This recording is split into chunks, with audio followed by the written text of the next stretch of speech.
La mañana de mi boda, mi hermana me aboteo delante de mis damas de honor, cancela esto. No financiaremos tu boda cara. ¿En serio? Mamá, así es. Tenían razón, era cara. Mi boda continuó sin ellas. A la mañana siguiente, 143 llamadas perdidas, 97 mensajes de texto. Ignoré todo.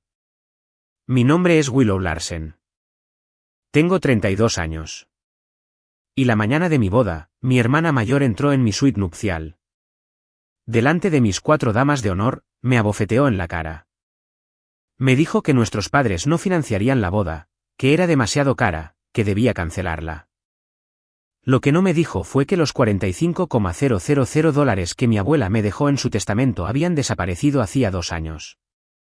Movido, gastado, transferido sigilosamente a cuentas que nunca supe que existían, resopla incluyendo el pago inicial de un condominio que tiene el nombre de Estella en la escritura. No lloré. No grité porque 3 semanas antes de ese momento, ya había contratado a un abogado testamentario, y ya había hecho arreglos para que estuviera en mi recepción esa noche. Estella pensó que estaba deteniendo una boda. En realidad, estaba entrando en la última habitación que controlaría. Quiero empezar a las 7:30 de la mañana porque es cuando todo aún se sentía posible. La suite nupcial olía a la vela de vainilla que Clare había encendido en cuanto entramos. 4 de nosotras preparándonos, yo, Clare y 2 amigas que conocía desde la escuela de posgrado. Alguien había puesto una lista de reproducción. Alguien más había pedido servicio de habitaciones.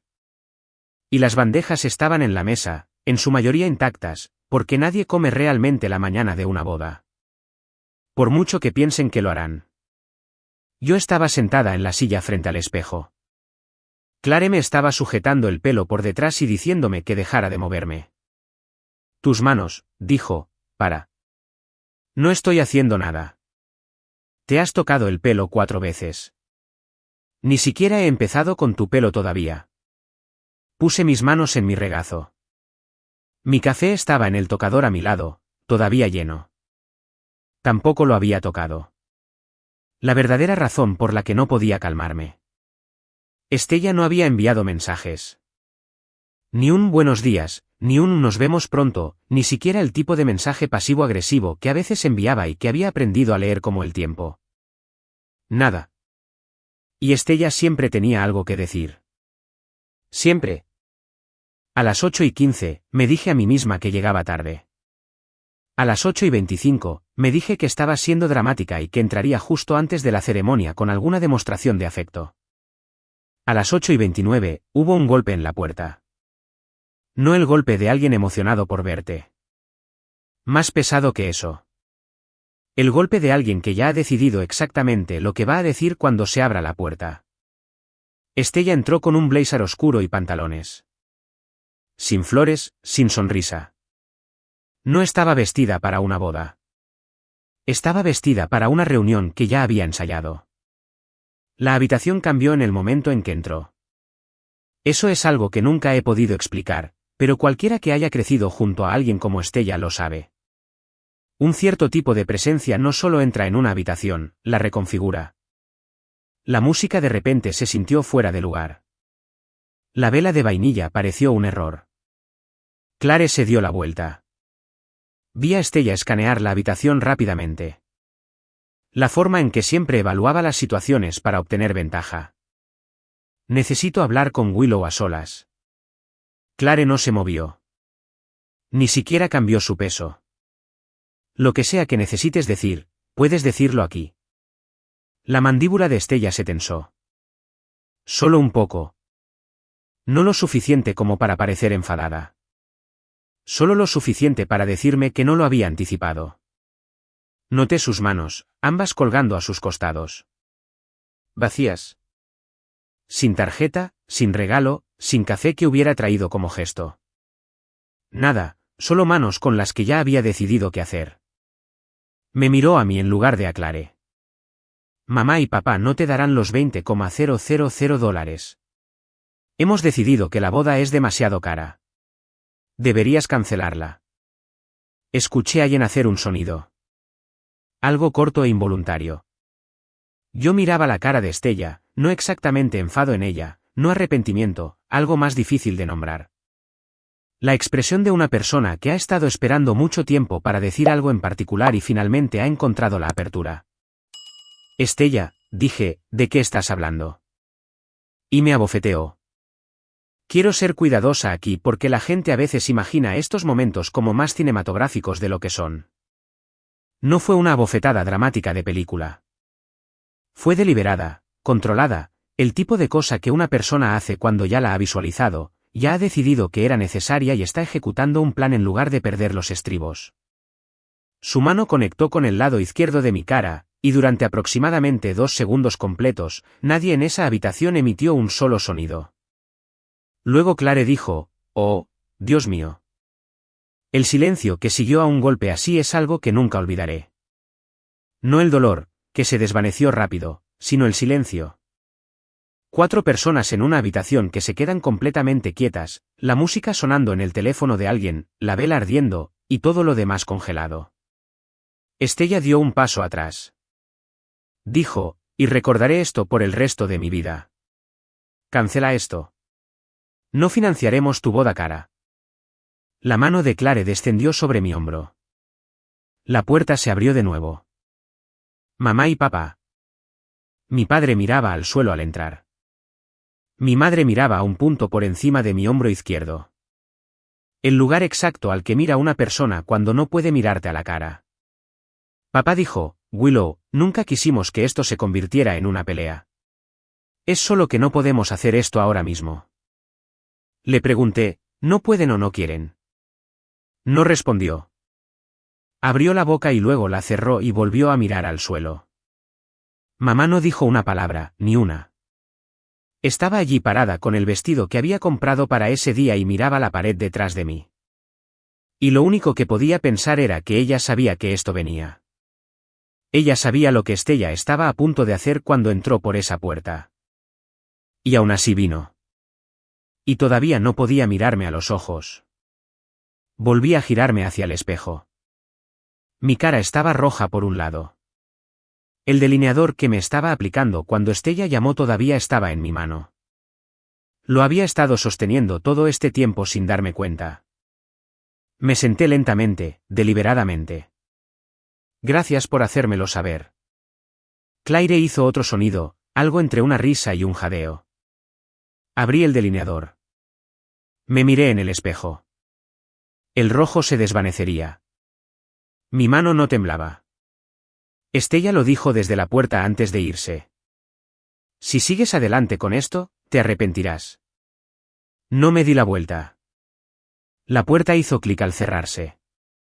Escuché sus pasos en el pasillo. 3 pares de ellos, haciéndose más silenciosos. Clare se quedó completamente inmóvil detrás de mí por un momento. Luego se arrodilló para que su cara estuviera a la altura de la mía en el espejo. Willow, estoy bien. No lo estás, dije. Lo sé, pero me voy a casar. Me miró durante mucho tiempo. Luego cogió el segundo pincel de delineador y me lo entregó. La madre de Ryan se enteró por un mensaje que Clare le envió a Ryan mientras me estaban arreglando el pelo.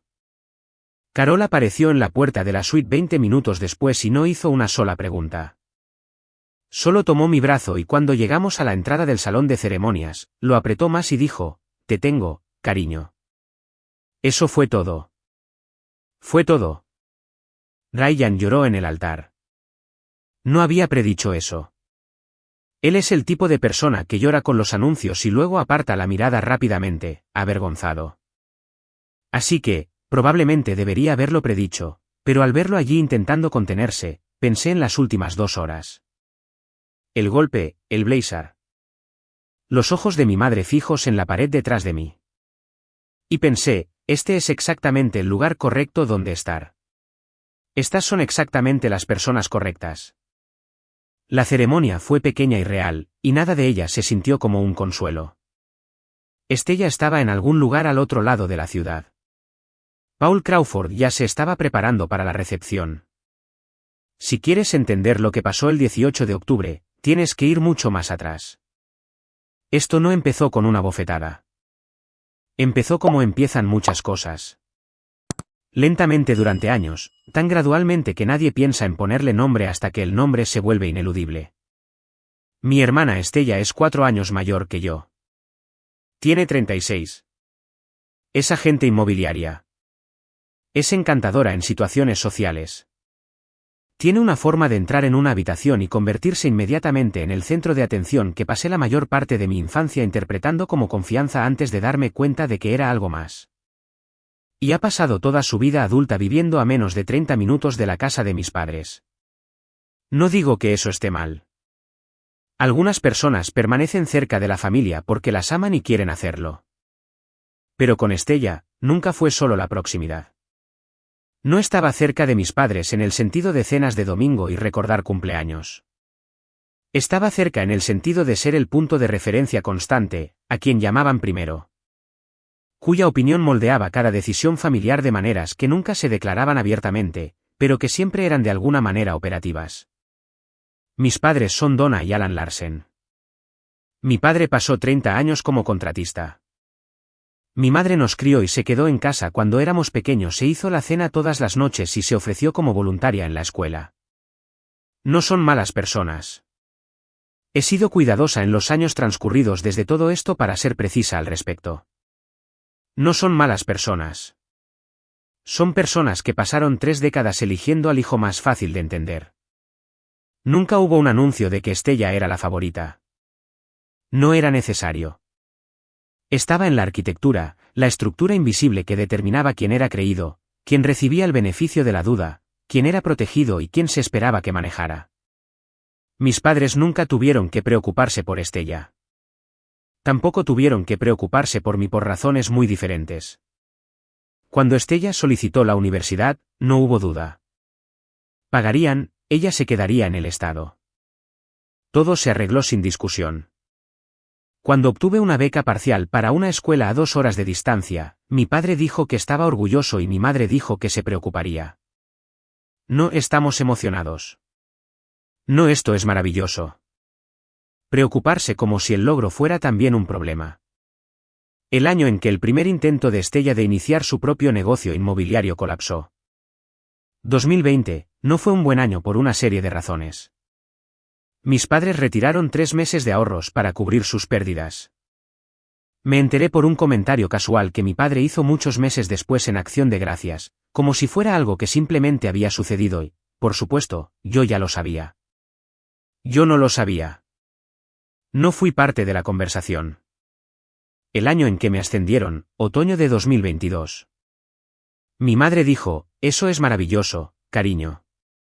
Y luego preguntó si podía ir ese fin de semana a ayudar a Estella a mover unas cajas. ¿Fue? Moví las cajas. No dije nada.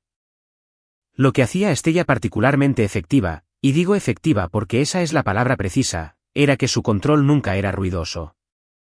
No me gritaba ni me menospreciaba públicamente. Se especializaba en algo más sutil, la cabeza inclinada, la voz baja, la frase que siempre empezaba con solo me preocupa o solo digo esto porque me importa. Podía hacerte sentir que habías hecho algo mal sin especificar qué era, como si la acusación fuera autoevidente y tú fueras irrazonable por no verla ya. Decía cosas como, solo me preocupa que estés haciendo las cosas más difíciles de lo necesario. Y de alguna manera, sin entender del todo cómo, terminaba disculpándome. No exactamente con ella, con la situación general, con la incomodidad que había generado y que ahora se posicionaba como algo que yo había causado. En 2021, dejó que un malentendido se desarrollara entre Ryan y yo que podría habernos separado. Tenía una información que lo habría aclarado todo en 30 segundos, y no la compartió durante 3 semanas. Cuando las cosas finalmente se arreglaron, me envió un mensaje que decía, me alivia mucho que hayáis resuelto las cosas. Estaba tan preocupada. No entendí lo que había hecho hasta mucho más tarde. En ese momento, solo pensé que ella no estaba al tanto.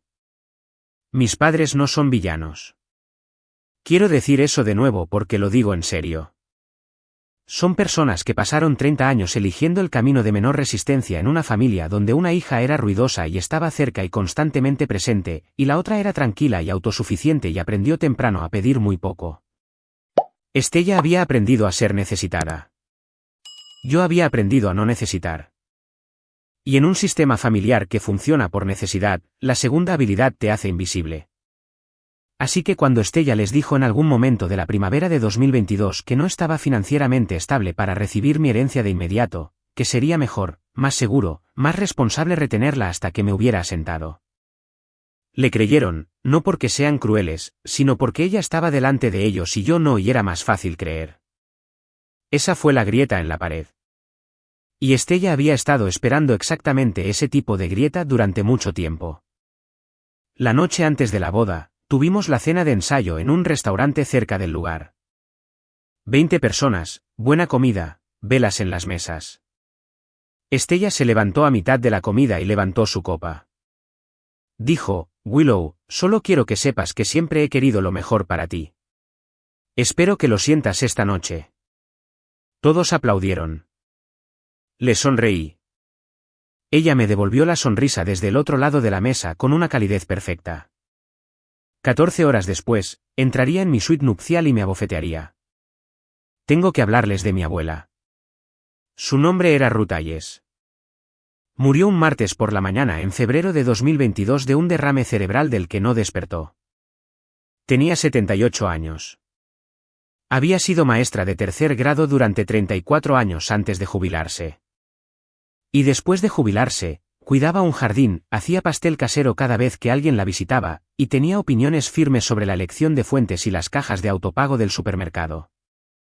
Era específica y seca y prestaba atención a las cosas que la mayoría de la gente no notaba. Fue la primera persona en mi vida que me hizo sentir genuinamente visible, no de la manera que implica una constante reafirmación. Ruth no era así. Mostraba amor a través de la atención, que es diferente. Notaba lo que realmente te gustaba, no lo que ella pensaba que deberías gustarte. Recordaba cosas que habías dicho meses atrás y volvía a ellas. Hacía preguntas que te decían que había estado escuchando tus respuestas anteriores. Cuando tenía 25 años, trabajando en 2 empleos a tiempo parcial mientras terminaba mi certificación de terapia ocupacional. Me llamaba todos los domingos por la mañana, no para preguntar cómo estaba, solo para hablar. Nunca sugirió que debería haberme quedado más cerca de casa. Nunca insinuó que hubiera algo ansioso o excesivo en las elecciones que estaba haciendo. Me dijo una vez muy claramente, Willow, tu hermana habla más fuerte. Eso no significa que tenga razón. Sigo volviendo a esa frase. La forma en que lo dijo, no como consuelo, sino como información, como si se asegurara de que tenía datos que consideraba importantes. No sabía cuándo lo dijo cuánto había estado observando todo el tiempo. No lo supe hasta que leí su carta. La que debería haberme llegado en 2022, la semana en que se abrió el patrimonio. La que no me llegó hasta mi recepción de bodas. 3 años después de su muerte, Ruth falleció el 14 de febrero. El testamento se presentó 3 semanas después. Dejó un patrimonio total de $90,000, dinero de una pensión laboral, ahorros que había guardado la mayor parte de su vida adulta, y los beneficios de una pequeña propiedad de alquiler que había poseído durante décadas. Lo dividió por igual, $45,000 para Estella y $45,000 para mí. Nombró a mi padre como ejecutor. Había confiado en él durante 30 años. Era estable, solía decir. Cumplía su palabra. A principios de marzo de 2022, recibí una notificación oficial del Tribunal de Sucesiones. Era beneficiaria nombrada en el patrimonio de Ruth Hayes. El proceso llevaría varios meses. La leí 2 veces. Pensé, abuela Ruth, no tenías que hacer esto. Llamé a mi madre para darle las gracias, solo para decirlo en voz alta a alguien. Ella dijo, Estella ha estado ayudando a tu padre con los trámites. Ya sabes cómo es él con los formularios. Dije, eso suena genial. Pregunté si había algo que necesitara hacer por mi parte. No, dijo. Estella se encarga de eso. Dije, de acuerdo. No pregunté a qué cuenta irían los fondos. No pedí un plazo. Confié en mi familia en un asunto que era legal, formal, enteramente mío. Y volví a mi vida. Ese fue mi error. Lo he pensado muchas veces desde entonces. No fue ingenuidad exactamente. La mayoría de la gente confía en sus familias con los trámites. Pero fue la apertura que Estella había estado esperando, y entró con ambas manos. En marzo de 2022, el proceso de sucesión se abrió oficialmente. Mi padre era el ejecutor registrado. Estella, al estar cerca, organizada y feliz de insertarse en cualquier cosa que le diera acceso a información, comenzó a ayudarle a navegar el proceso. Mi padre le entregaba cosas porque ella se ofrecía y porque los trámites no eran su fuerte y porque estaba justo allí. En mayo de 2022, Estella se sentó con mis padres y les dijo algo. Les dijo que yo estaba pasando por un periodo financiero difícil, que había estado luchando, que recibir una suma global en ese momento podría no ser bueno para mí. Había leído algo sobre cómo las herencias repentinas podían ser desestabilizadoras para las personas que no estaban en una situación estable. Sugirió que sería más responsable, más protector retener mi parte hasta que estuviera más asentada. Lo que no mencionó, yo acababa de pagar mi préstamo de coche 3 meses antes. Tenía 3 meses de ahorros en mi cuenta. Tenía un trabajo a tiempo completo y una situación de vida estable. No había ningún periodo financiero difícil. Lo inventó por completo. Pero mi padre le creyó. Y como confiaba en ella, aceptó abrir una cuenta conjunta a nombre de Estella y mi madre para retener temporalmente mis fondos. No me informaron. No autoricé esto. Mi consentimiento por escrito era legalmente requerido y nunca se obtuvo. El primer retiro de esa cuenta ocurrió en julio de 2022. $15,000 clasificados como mejora del hogar. Ningún hogar al que estuviera conectada estaba siendo mejorado. Entre julio de 2022 y marzo de 2023, Estella realizó 11 retiros separados. Cada uno fue cuidadosamente calculado. No tan grande como para activar una revisión automática. No tan pequeño como para que tardara una eternidad. Cada uno etiquetado vagamente. Mejora del hogar, gastos familiares, transferencia de inversión. 11 transacciones, 10 meses, $45,000. Cada centavo que mi abuela me dejó. $28,000 de ello fue para el pago inicial de un condominio de inversión que Estella compró en junio de 2023. La escritura está a su nombre. Ha estado generando ingresos de alquiler desde entonces. En enero de 2023, el Tribunal de Sucesiones envió su primer aviso de contabilidad anual. Estaba dirigido a mí, Willow Larsen, beneficiaria, y enviado a mi dirección registrada, que todavía era la dirección de mis padres porque no había pensado en actualizarla cuando me mudé. Estella estaba en la casa esa semana. Recogió el correo. Se quedó con la carta. Nunca la recibí. Febrero de 2023, Ryan se comprometió en nuestra cocina. Anillo sencillo, oro blanco, exactamente lo que habría elegido. Dije que sí sin ninguna vacilación y luego lloré durante unos 20 minutos de la mejor manera posible. Mis padres vinieron ese fin de semana y mi madre también lloró. Y mi padre le estrechó la mano a Ryan y dijo que estaba contento. Nos dijeron que habían estado ahorrando dinero. Querían contribuir $20,000 a la boda.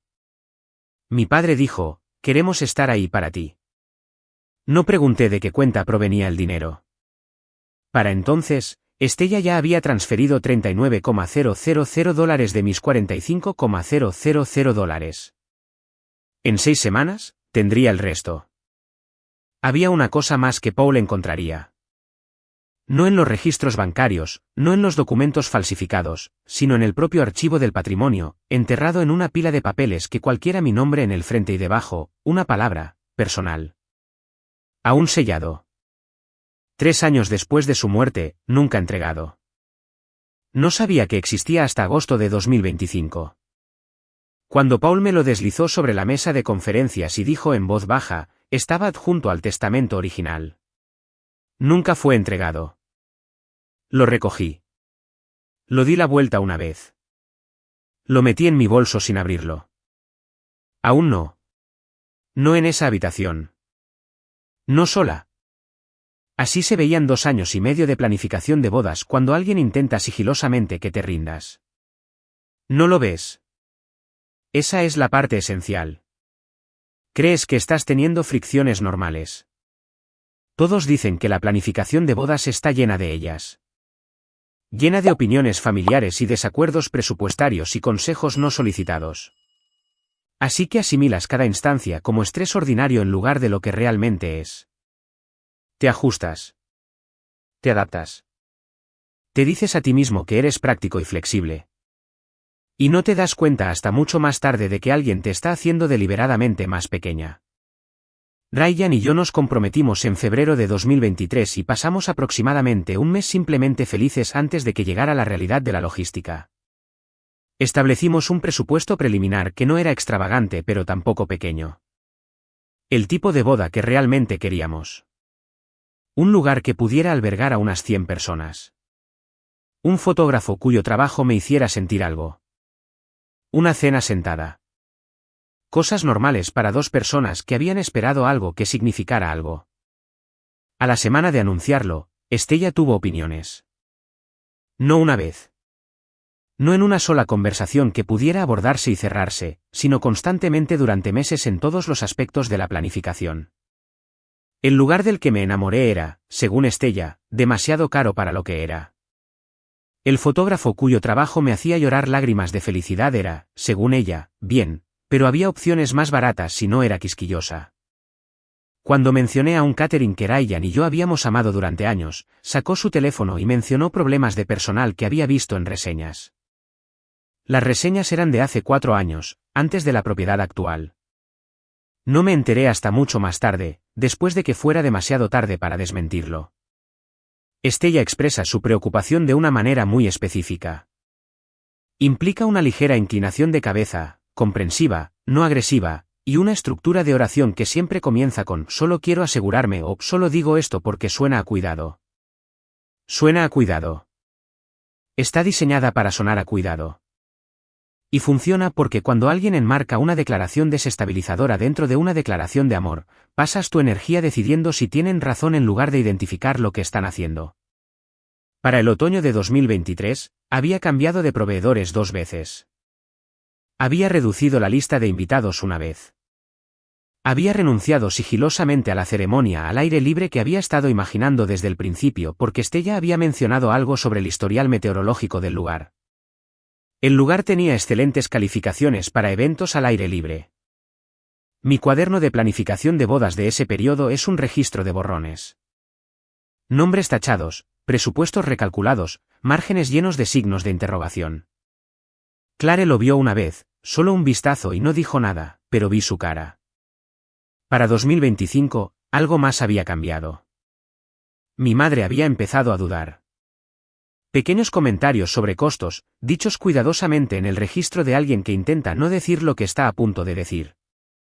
Estamos comprometidos a ayudar, por supuesto, pero ya sabes cómo es papá con los grandes gastos. No una retractación. Aún no. Solo resopla un ablandamiento de una promesa que una vez pareció sólida. En agosto de 2025, me envió un mensaje de texto. ¿Realmente necesitas los $20,000 completos de nosotros o una parte serviría? Una parte. 2 años y medio después, el número se había vuelto negociable sigilosamente. Se lo mostré a Ryan. Lo leyó 2 veces. Luego dijo muy cuidadosamente, «¿Está pasando algo con las finanzas de tu familia que no sabes?» Dije, «No lo creo. La hipoteca se pagó hace años. La pensión de papá era estable». Ryan asintió. «De acuerdo, solo digo que están actuando como personas que no tienen el dinero». Seguí volviendo a eso, no obsesivamente, pero el pensamiento surgía en momentos extraños mientras conducía, mientras terminaba gráficos en el trabajo, y no podía dejarlo del todo. Fue Clare quien finalmente dijo lo que cortó todo. Estábamos en una prueba de vestuario en septiembre de 2024. Estella había venido, a lo que había accedido en un momento de buena voluntad, y había pasado la cita sugiriendo que el vestido que había elegido era mucho, y que algo más simple fotografiaría mejor. El vestido que realmente quería, el que me había hecho llorar de alegría la primera vez que me lo probé, lo había apartado después de la segunda prueba. Caminando hacia el estacionamiento después, Clare tomó mi brazo. Necesito decirte algo y necesito que lo escuches realmente. Dije, está bien. Cada vez que Estella habla de tu boda, te haces más pequeña. Cada vez. Te veo suceder en tiempo real y tú no te das cuenta. No sé exactamente lo que está haciendo, pero haga lo que haga, está funcionando. Y necesito que te des cuenta. Me quedé allí por un momento con las llaves del coche en la mano. Lo sé, dije, luego dejé de dejar que funcionara. La escuché. Lo que aún no tenía era la razón. La pieza que explicaba por qué Estella necesitaba que la boda fracasara. ¿Por qué había estado jugando esta partida particular durante 2 años y medio? ¿Por qué era tan importante para ella que gastara menos, pidiera menos, fuera más pequeña? Esa pieza llegó 5 meses después, una noche de martes ordinaria en marzo de 2025. Ryan y yo estábamos en la mesa de la cocina después de cenar. Él estaba en su portátil. Yo estaba revisando la pila de papeles que teníamos que organizar. Levantó la vista y preguntó de la manera en que preguntas cosas cuando no estás realmente mirando. Casual, como si acabara de flotar en su mente. ¿Qué pasó con el patrimonio de tu abuela? Si alguna vez has tenido un familiar que trate tu silencio como permiso, ya sabes exactamente por qué esperé antes de decir una sola palabra. Quédate conmigo. Dejé de moverme. 3 años. Mi abuela se había ido hacía 3 años. No había recibido un cheque. No me habían pedido que firmara nada. Ningún número de cuenta, ninguna declaración de distribución, ningún documento de cierre, nada. Cada vez que el pensamiento surgía, lo sumergía de nuevo bajo la suposición de que estas cosas llevan tiempo, que mi familia se encargaba de ello, que Estella era buena con los trámites y mi padre confiaba en ella y todo se resolvería eventualmente. No tenía idea de lo que realmente había pasado con $45,000 que eran legalmente míos. No he recibido nada, dije. Ryan cerró el portátil. Willow, han pasado 3 años. Llamé a mi padre a la mañana siguiente, mantuve mi voz neutral, pregunté cómo iban los trámites del patrimonio, pregunté específicamente sobre mi parte. Dijo que Estella había estado gestionando la contabilidad y que probablemente debería preguntarle a ella. Algo frío me recorrió. No enfadó. Todavía no. La sensación de algo que había estado desenfocado de repente enfocándose. Una forma que no había querido ver volviéndose ineludible. No llamé a Estella. Busqué el número de teléfono del Tribunal de Sucesiones en el condado donde se había presentado el patrimonio de Ruth. Llamé durante mi hora de almuerzo. Expliqué que era una beneficiaria nombrada en el patrimonio de Ruth Hayes presentado a principios de 2022 y que me gustaría solicitar una copia de los registros de contabilidad y distribución. La mujer al teléfono dijo, por supuesto, es su derecho como beneficiaria. ¿A qué dirección debo enviarlo? Casi lloré por esas 6 palabras. Es su derecho como beneficiaria. Como si hubiera estado disponible para mí todo el tiempo, como si solo necesitara preguntar. 12 días después, llegó un paquete. 15 páginas. Me senté en la mesa de la cocina y empecé por la página 1. El patrimonio se había abierto correctamente. Los activos se inventariaron adecuadamente. El testamento era válido.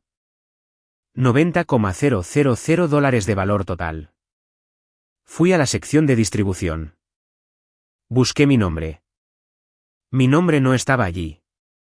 Había una línea que decía $45,000 transferidos a una cuenta conjunta en poder de Donna Larsen y Estella Larsen con fecha de mayo de 2022, con una nota del retenido en fideicomiso pendiente de autorización del beneficiario. El número de cuenta no era el mío. Nunca lo había visto antes.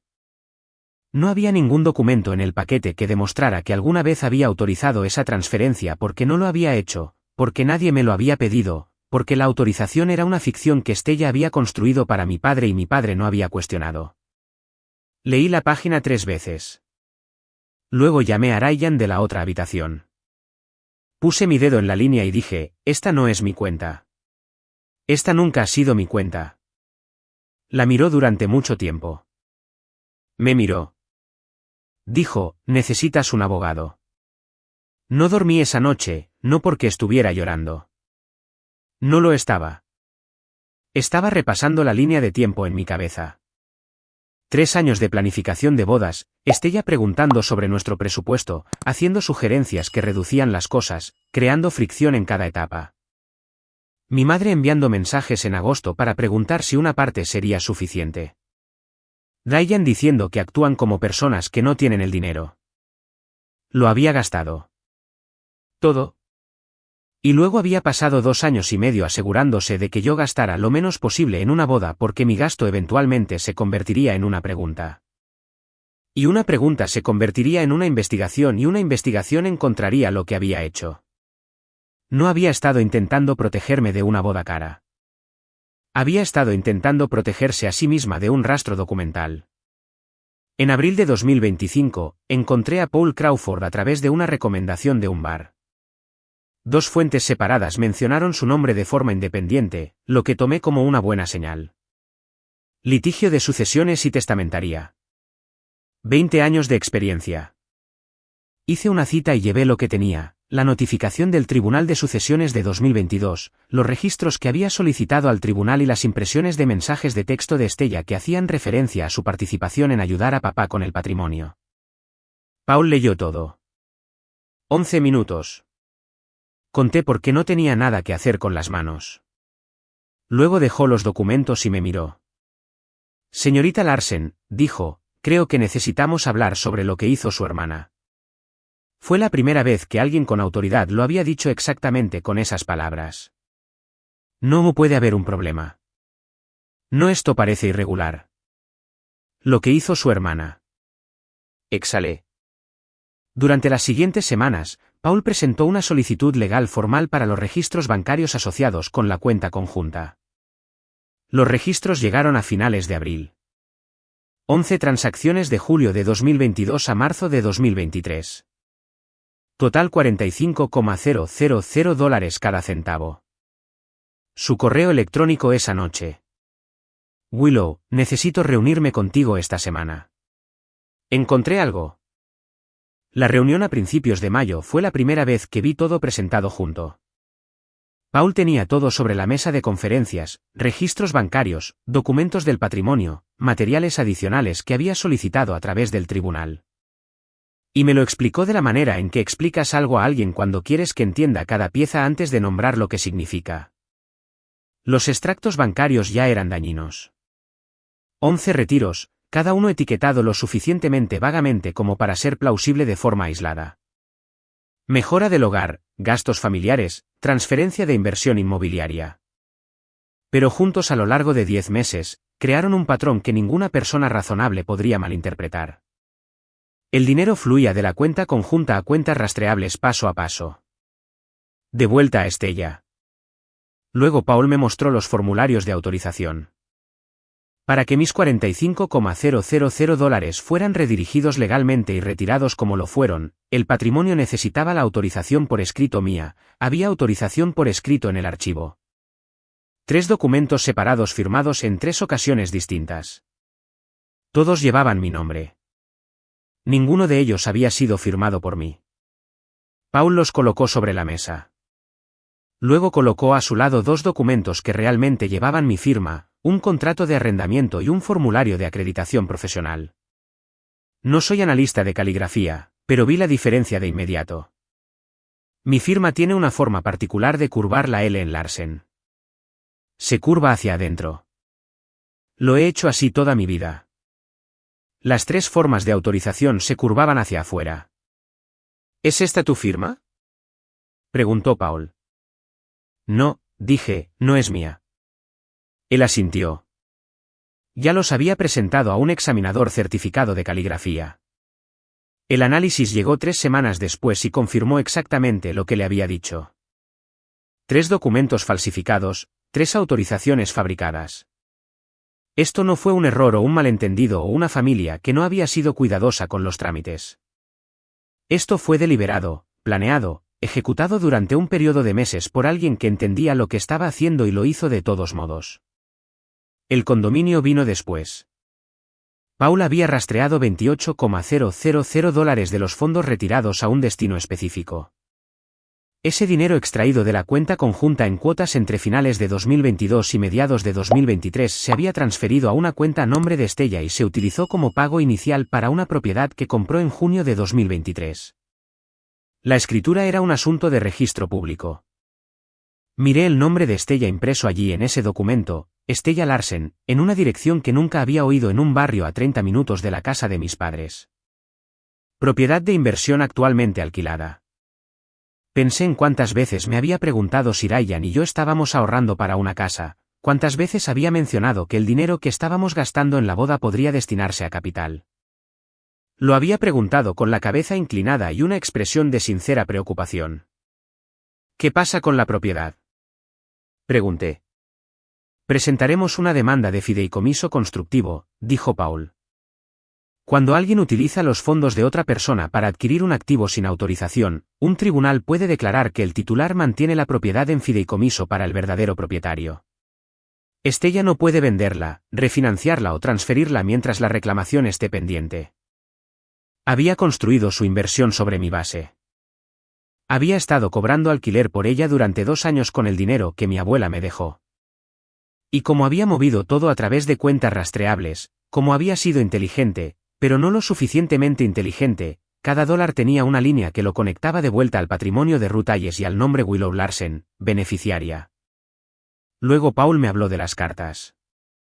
El Tribunal de Sucesiones envía avisos anuales de contabilidad a los beneficiarios registrados.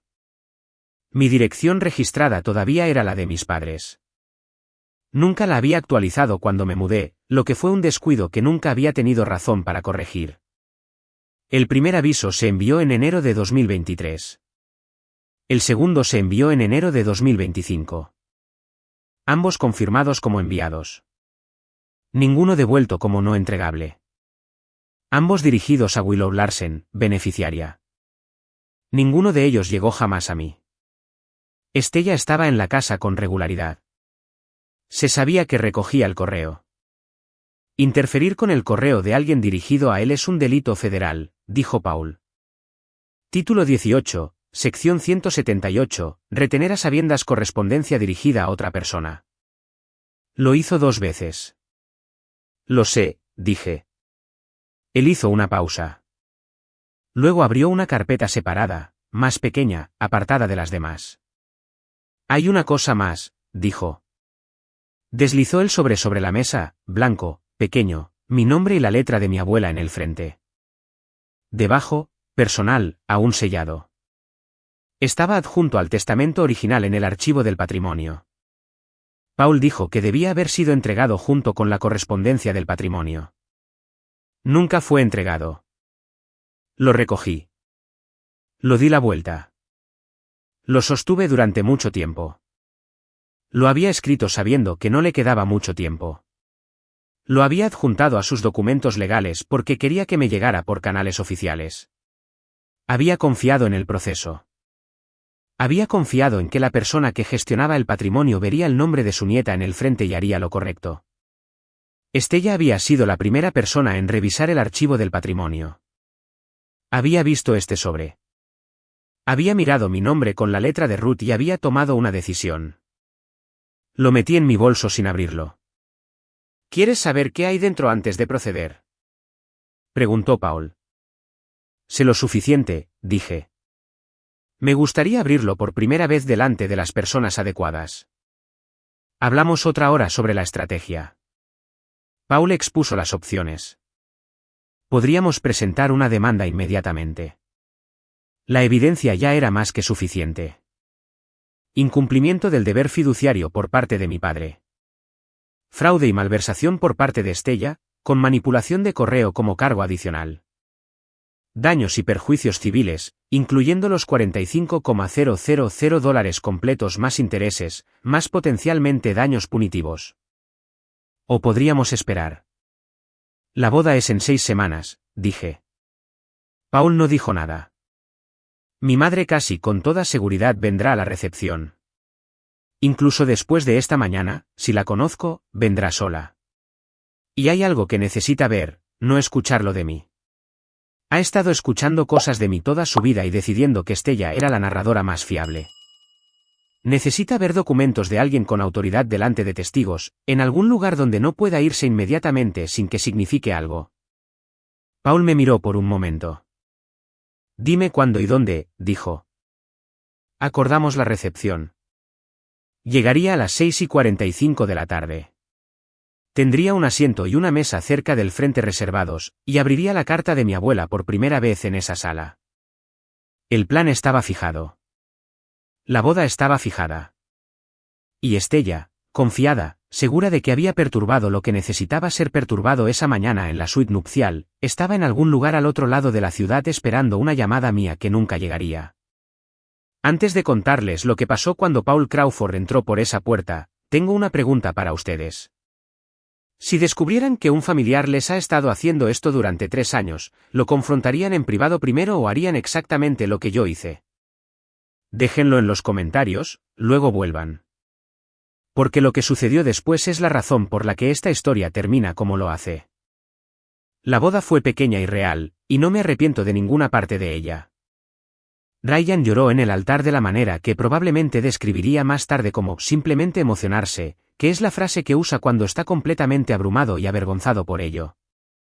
Su madre me sostuvo el brazo durante todo el camino hacia el altar, firme, sin decir nada después de aquel primer "te tengo". Clare estuvo a mi lado, luciendo simultáneamente radiante y lista para la confrontación, lo cual me resultó profundamente reconfortante. No había asientos vacíos. La familia de Ryan se redistribuyó silenciosamente para llenar cada hueco. Dijimos nuestros votos. Cenamos. Hubo pastel. Mi esposo no dejaba de inclinarse durante la recepción para decir cosas que eran o profundas o ligeramente ridículas dependiendo del momento, y no siempre sabía cuál, y eso estaba bien. A las 6, la recepción estaba llena, ruidosa y cálida, y la puerta se abrió, y mi madre entró sola. Sin Alan, sin Estella. Llevaba el vestido que habíamos elegido juntas en agosto, el azul, el que tanto le había gustado cuando se lo probó. Tenía su bolso apretado contra su costado, la forma en que sujeta las cosas cuando no está segura de tener derecho a estar en algún lugar. Escaneó la sala hasta que me encontró y luego cruzó hacia donde yo estaba parada. Siento mucho lo de esta mañana, Willow, dijo. Lo siento mucho. La abracé brevemente, sinceramente. Me alegro de que estés aquí, dije. Ven, siéntate. Hay algo que necesito que escuches esta noche. Me miró con una expresión que reconocí. Preparada, no asustada. La mirada de alguien que ya sabe que algo viene y está decidiendo si quedarse de todos modos. La llevé a la mesa que había reservado cerca del escenario. Líneas de visión claras hacia el centro de la sala. Se sentó. Le traje un vaso de agua. Aún no le expliqué nada. A las 6:45, la puerta del otro lado de la sala se abrió. Paul Crawford, traje gris, maletín, una gruesa carpeta marrón bajo un brazo. Escaneó la sala, me encontró, asintió levemente, cruzó hacia el lado de la sala y esperó. Los ojos de mi madre lo siguieron. ¿Quién es ese? Su nombre es Paul Crawford, dije. Es un abogado testamentario. Lo contraté hace 6 meses. Lo pedí que estuviera aquí esta noche. Me miró durante un largo momento. Algo en su rostro se movió, no se desmoronó, no entendimiento, solo el comienzo de ambos. Mamá, dije, por favor, quédate. Unos minutos después, me levanté y tomé el micrófono. Agradecí a Ryan. Agradecí a su familia, a su madre, que me había sostenido el brazo. A su padre, que había hecho un brindis tan cálido que había hecho llorar a 3 personas. Agradecí a Clare, que había sabido que algo andaba mal durante 2 años y medio y que nunca había dejado de decirlo. Hablé sobre lo que significa estar en una sala llena de personas que se presentan, que están allí no porque deban estarlo, sino porque quieren estarlo. Luego dije, antes de cerrar esta noche, quiero presentarles a alguien. Su nombre es Paul Crawford.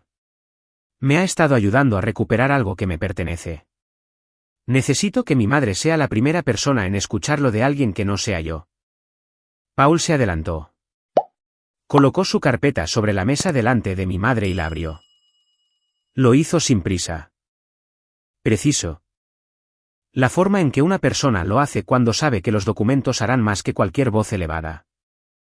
Señora Larsen, dijo, soy un abogado de litigios de sucesiones y testamentaría. Willow me contrató en abril de este año para investigar la administración del patrimonio de su abuela, Ruth Hayes. Quiero mostrarle lo que encontró esa investigación. Colocó los extractos bancarios sobre la mesa primero. Los giró para que ella pudiera leerlos. Esta es la cuenta conjunta abierta en mayo de 2022 a su nombre y el de Estella. Esta cuenta recibió $45,000 del patrimonio de Ruth Hayes. Esos fondos pertenecían a Willow, designados para ella en el testamento. Durante los siguientes 10 meses, este dinero se retiró en 11 transacciones separadas. Colocó las páginas de los extractos bancarios una por una. Los ojos de mi madre se movieron a través de las fechas, las cantidades, las anotaciones. Su rostro estaba completamente inmóvil. Luego la escritura del condominio. La colocó encima. $28,000 de esos fondos se utilizaron como pago inicial para esta propiedad, comprada en junio de 2023. La escritura está a nombre de Estella. La mano de mi madre se movió ligeramente sobre la mesa, no alcanzando nada, solo moviéndose. Luego colocó 3 documentos en fila, y a su lado, otros 2. Estos 3 formularios pretenden mostrar la autorización escrita de Willow para las transferencias de la cuenta del patrimonio. Así es como se ve la firma real de Willow de documentos que ella misma firmó. Señaló sin tocar. Contraté a un examinador certificado de caligrafía. Las firmas en los formularios de autorización no son de Willow. Fueron falsificadas. Alguien en una mesa cercana dijo algo muy bajo. No capté las palabras. Escuché el tono. Mi madre miraba los 2 conjuntos de firmas uno al lado del otro. No necesitaba el análisis de caligrafía para verlo. La diferencia era visible a simple vista. La curva de la L, la inclinación de las letras, la presión particular de alguien que intenta copiar una firma que ha estudiado pero no puede replicar. Dijo, pero Estella dijo que Willow había aceptado, que Willow le había dicho que no estaba lista para el dinero. Paul dijo, Willow nunca firmó estos documentos, señora Larsen. Nunca se le preguntó. Willow nunca aceptó este acuerdo. La sala se había quedado en silencio de la manera en que las salas se quedan en silencio cuando algo real está sucediendo. No el silencio del aburrimiento, el silencio de la atención. Las manos de mi madre estaban planas sobre la mesa, temblando ligeramente. Estaba mirando las firmas. Saqué mi bolso. Saqué el sobre blanco. Lo levanté para que ella pudiera verlo. Para que cualquiera lo suficientemente cerca pudiera verlo. La caligrafía en el frente. Mi nombre, la cuidadosa letra cursiva de Ruth Hayes, la misma de las tarjetas de cumpleaños y las cartas de domingo. La misma que había estado leyendo toda mi vida. Paul encontró esto en el archivo del patrimonio, dije. Adjunto al testamento original de la abuela Ruth. Lo escribió antes de morir y lo adjuntó allí para que me llegara a través de canales oficiales. Nunca fue entregado. Rompí el sello, desdoblé la única página interior. El papel era crema. La caligrafía era suya. Respiré hondo antes de empezar a leer. Querida Willow, te escribo sabiendo que no me queda mucho tiempo.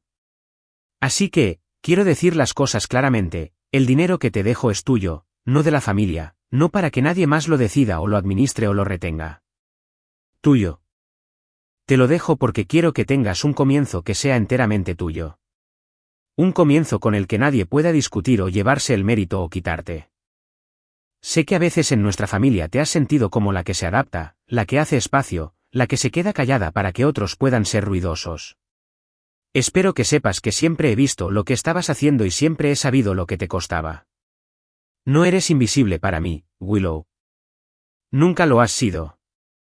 Te quiero más de lo que probablemente he sabido decir. Úsalo bien. Construye algo enteramente tuyo. Con todo mi amor, abuela Ruth. Casi no logré terminar la última línea. Hubo un largo silencio después de que dejé de leer. No del tipo incómodo, del tipo que tiene peso. ¿Qué significa que algo está siendo absorbido? Mi madre tenía la cara entre las manos. Ryan se levantó de donde estaba sentado y cruzó la sala para estar a mi lado. No dijo nada. Puso una mano entre mis omóplatos y se quedó allí. Mi madre levantó la vista. Tenía los ojos rojos. Dijo, Willow, te juro que no lo sabía. No sabía lo que estaba haciendo. Mamá, dije, sé que no lo sabías todo, pero tampoco preguntaste. Me miró por un momento. No discutió. No había nada que discutir. Volví a coger el micrófono. La abuela Ruth me dejó dinero para que pudiera construir una vida, dije. Estella lo gastó, pero yo sigo construyendo. Y eso es algo que ya nadie puede quitarme. Dejé el micrófono sobre la mesa. El sonido que hizo al tocar la superficie fue pequeño y final. Abuela Ruth, dije a la sala, y a nadie y a ella. Esto es para ti. La familia de Ryan empezó a aplaudir. Se extendió por la sala como algo que atrapa la luz. Mi madre se sentó en su mesa con las manos planas y la mirada baja. Paul cerró su carpeta con una precisión silenciosa, la cerró con pestillo y se levantó. Ryan y yo nos quedamos en el hotel esa noche. Pedimos servicio de habitaciones porque ninguno de los dos había comido en la recepción. Y nos sentamos en el suelo con nuestros trajes de boda, con pasta y un mal pago por visión y 2 copas de algo frío. Y no hablamos de Estella ni de mi padre ni de lo que acababa de suceder en esa sala. Hablamos de la ceremonia, de la tía de Ryan, que había empezado a llorar durante la procesión y nunca se detuvo realmente. Del hecho de que el pastel había sido realmente el mejor que ninguno de los dos había comido jamás, lo cual se sintió importante documentar. En algún momento, Ryan preguntó cómo me sentía. Como si finalmente hubiera dicho lo que he estado guardando durante 3 años, dije después de pensarlo un rato. Bien, dijo. Lo dejamos así. A las 11, mi teléfono empezó a vibrar. Miré la pantalla. Estella. Lo giré boca abajo y me fui a dormir. Por la mañana, lo cogí.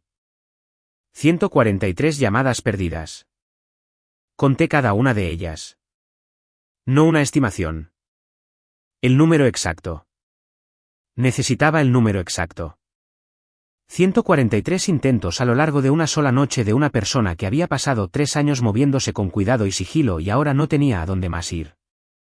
97 mensajes de texto.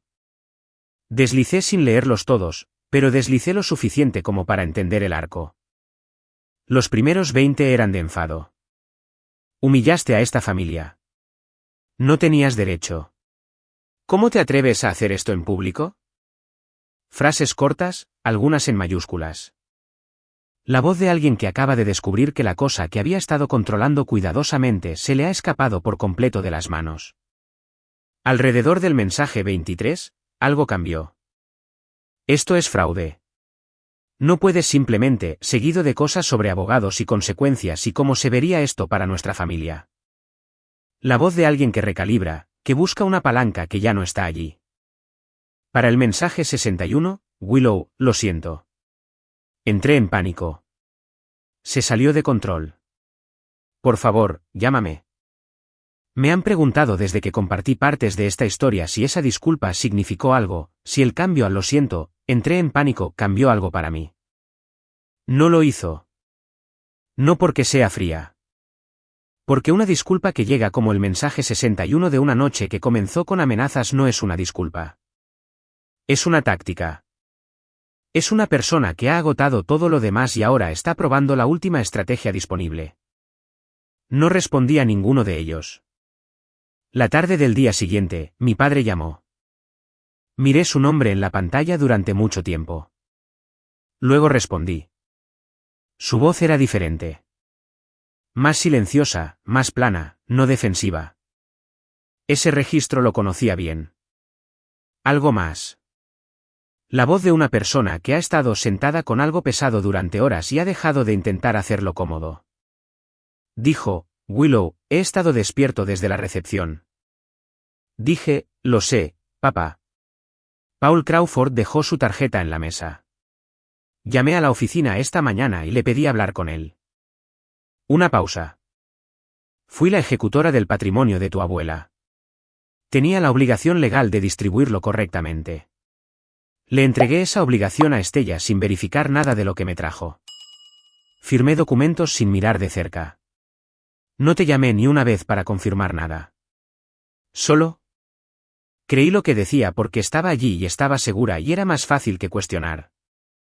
Se detuvo. Esperé. Debería haberte protegido. Dijo, ese era mi trabajo. Literalmente era mi trabajo legal y no lo hice. Dije, sí, papá. Deberías haberlo hecho. Silencio suficiente como para pensar que la llamada podría cortarse. Luego, ¿qué necesitas que haga? Fue la primera vez en mi vida adulta que escuché esa pregunta de mi padre y no tuve una respuesta inmediata. Dije, llama a Paul Crawford. Necesitará que cooperes plenamente. Mi testamento, dijo sin la menor vacilación. Eso me dijo algo. Esa semana, Estella llamó 22 veces más. No respondí a ninguna de ellas. Al final de la semana, abrí un mensaje de texto y escribí 5 palabras. Mi abogado se pondrá en contacto. Pulsé enviar. Puse el teléfono boca abajo sobre el mostrador. Fui a preparar el desayuno. Ese fue el último mensaje que le envié a Estella. Paul presentó la demanda civil en noviembre de 2025. La demanda nombraba a Estella en 3 cargos: fraude, malversación de activos del patrimonio y manipulación de correo. Nombraba a mi padre en un cargo: incumplimiento del deber fiduciario en su calidad de ejecutor del patrimonio de Ruth Hayes. Solicitaba la devolución de $45,000 más 3 años de intereses más daños compensatorios por los costos de la investigación. También solicitaba que el tribunal impusiera un fideicomiso constructivo sobre el condominio de inversión. La propiedad que Estella había comprado con $28,000 del dinero de mi abuela. El fideicomiso constructivo se concedió en las siguientes 6 semanas. Estella no puede vender esa propiedad. No puede refinanciarla.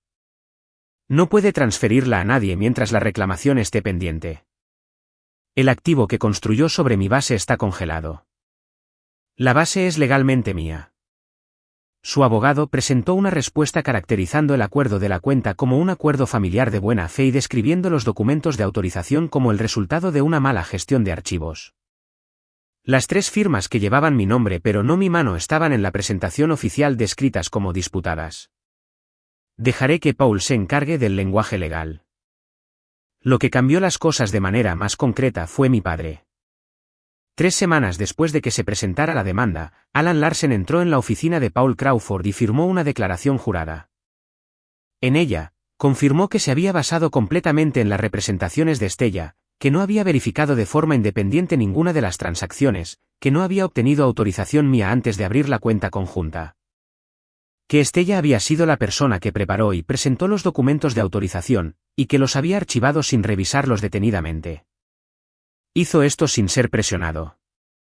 Podría haber contratado a su propio abogado y mantenido que todo lo que hizo fue de buena fe.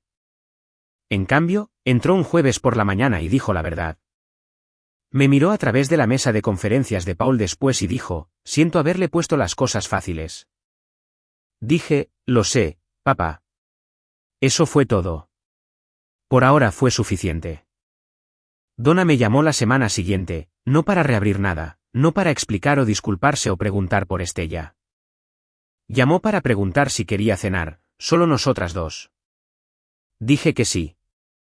Fuimos a un lugar pequeño que ella había estado sugiriendo durante meses, un restaurante al que nunca había tenido tiempo de ir. No mencionó a Estella ni una vez durante toda la comida. Fue la primera vez que recuerdo haberme sentado frente a mi madre y ser la única conversación, resopla no el trasfondo de la historia de otra persona. La cosa en sí, fue imperfecta. Fue un comienzo. No perdoné todo esa noche. El perdón no funciona así. Y no me interesa la versión que requiere que finja que las cosas sucedieron de manera diferente a como ocurrieron. Pero me senté con mi madre y ella me miró y me dejé ver por ella de una manera que no lo había hecho en mucho tiempo. Eso fue suficiente para empezar. En diciembre, Ryan y yo nos mudamos a un nuevo apartamento. Habíamos estado buscando durante unos meses, no porque tuviéramos que hacerlo, sino porque estábamos listos. Cocina nueva, un segundo dormitorio que aún no hemos decidido qué hacer. Las cajas se abrieron lentamente, encontrando el lugar adecuado para las cosas a medida que avanzamos. Una mañana de sábado, aproximadamente una semana después de mudarnos, Ryan preparó café y me senté con un libro que llevaba 2 años queriendo terminar. Nadie llamó. Nadie decidió nada sobre mi valor, mis elecciones o mi futuro. Resopla solo silencio. Solo la luz de la mañana a través de una ventana que era mía en un espacio que era mío con una persona que había elegido. Ruth Ayes me dijo en una carta que escribió sabiendo que podría no tener mucho tiempo. Construye algo enteramente tuyo. Esa mañana de sábado fue la primera vez que entendí exactamente lo que quería decir. Quiero decir algo a cualquiera que pueda estar viendo esto y reconociendo algo en ello. No el fraude específicamente, ni siquiera las dinámicas familiares necesariamente, sino la experiencia particular de ser el que se adapta, el que hace espacio, el que se queda callado, el que pide menos porque pedir más significa una conversación que nadie quiere tener. El que es llamado estable e independiente y bien como una forma de no ser llamado en absoluto. Adaptarse no es lealtad. Pasé mucho tiempo confundiéndolos. Hacerme más pequeña se sentía como generosidad, como si estuviera eligiendo la paz, como si fuera la persona más grande. Pero hay una versión de hacerse más pequeña que no es generosidad en absoluto. Es borrado. Y lo particular del borrado es que empieza a sentirse como tu propia idea. Dejas de notar cuando sucede porque lo has hecho tantas veces que crees que así es como eres. Así no es como eres. Es algo que aprendiste y puedes dejarlo. Dejé de llamar traición a familia. Ese fue el día en que todo realmente comenzó.